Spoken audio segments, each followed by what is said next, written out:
తెలంగాణ ప్రభుత్వం కీలక నిర్ణయం తీసుకుంది. దానికి సంబంధించిన బ్రేకింగ్ న్యూస్ చూస్తున్నాం. సహకార సంఘాలు రద్దు చేయాలని నిర్ణయించుకుంది. దీంతో నామినేటెడ్ పాలక మండళ్లుగా సహకార సంఘాలు కొనసాగనున్నాయి. ఇక PACSల ఎన్నికల రద్దుకు కూడా ప్రభుత్వం నిర్ణయం తీసుకుంది. దాంతో ఇప్పుడు వీటికి కూడా వ్యవసాయ మార్కెట్ కమిటీల తరహాలోనే నియామకాలు జరగనున్నాయి. అయితే సంక్రాంతిలోపు పాలక వర్గాల ఏర్పాటు లక్ష్యంగా ప్రభుత్వం అడుగులు వేస్తోంది. ప్రతి PACSలో 13 మందితో పాలక వర్గం ఉండనుంది. అందులో చైర్మన్, వైస్ చైర్మన్తో పాటు 11 మంది డైరెక్టర్లు ఉండనున్నారు. ఇందులో SC, ST, BCలకు 3 డైరెక్టర్ పోస్టులు తప్పనిసరి చేసింది. అంతేకాదు సొసైటీల్లో సభ్యత్వం ఉన్న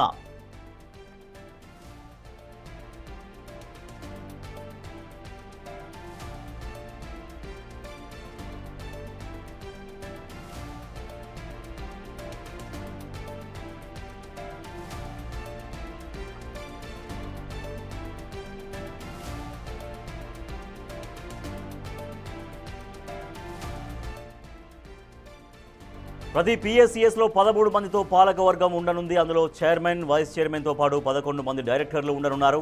ఇందులో SC, ST, BCలకు 3 డైరెక్టర్ పోస్టులు తప్పనిసరి చేసింది. అంతేకాదు సొసైటీల్లో సభ్యత్వం ఉన్న రైతులకు అవకాశం కల్పించనుంది ప్రభుత్వం. ఎమ్మెల్యేలు, ఇన్ఛార్జీల సిఫారసులతో నామినేషన్లు వేయనున్నారు. ముఖ్యంగా ఎన్నికల ఖర్చులు, గొడవల నివారణ లక్ష్యంగా ప్రభుత్వం అడుగులు వేస్తోంది.